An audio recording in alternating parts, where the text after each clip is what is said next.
तांदुळवाडी येथील ठेकेदार हर्षल अशोक पाटील यांनी जलजीवन मिशन अंतर्गत केलेल्या कामाची बिले न मिळाल्याने आत्महत्या केल्याचं वृत्त गुरुवारी प्रसिद्ध झालं।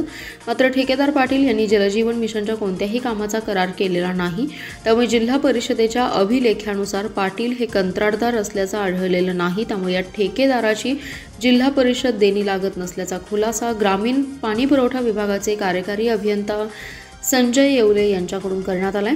हर्षल अशोक पाटील यांनी केलेल्या आत्महत्येबाबत त्या अनुषंगाने खुलासा सादर करण्यात आलाय। त्यामध्ये म्हटलंय की पाटील यांनी जिल्हा परिषद सांगलीकडील जलजीवन मिशन अंतर्गत कोणत्याही कामाचा करारनामा केलेला नाही, त्यामुळे त्यांची जलजीवन मिशन अंतर्गत देयक प्रलंबित असल्याचा प्रश्न उद्भवत नाही।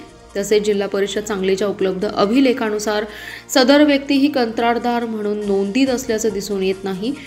सद्यस्थितीत सांगली जिल्ह्यात जलजीवन मिशन अंतर्गत 659 नळ पाणी पुरवठा योजना, 1721 शाळा व अंगणवाडी यांना पाणी पुरवठा करणे, 338 नळ जोडणीची कामे आणि 44 राष्ट्रीय ग्रामीण पेयजल योजना अशी 2762 कामे आहेत। त्यापैकी 2192 कामे पूर्ण झाली आहेत। उर्वरित कामे डिसेंबर 2026 अखेर पूर्ण करण्याचं नियोजन आहे।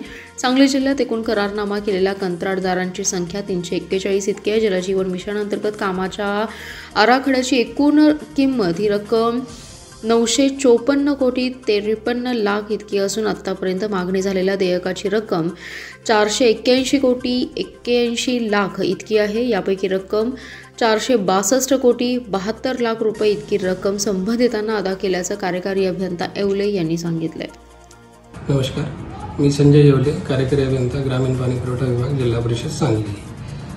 कालपासून समाज माध्यमे, वृत्तपत्र आणि वृत्तवाहिन्यावर हर्षल अशोक पाटील या तरुणाने जलजीवन मिशनच्या कामाच्या थकीत देयकामुळे आत्महत्या केल्याच्या बातमी प्रसारित होत आहेत। सदरची बातमी एकदम दुःखद असून तथापि हर्षल अशोक पाटील या नावाची व्यक्ती जिल्हा परिषद सांगलीकडे कोणत्याही कामाचा कंत्राटदार नाही, त्यामुळे त्यांची कोणती थकीत देयकं या कार्यालयाकडे थकीत नाहीत किंवा प्रलंबित नाहीत।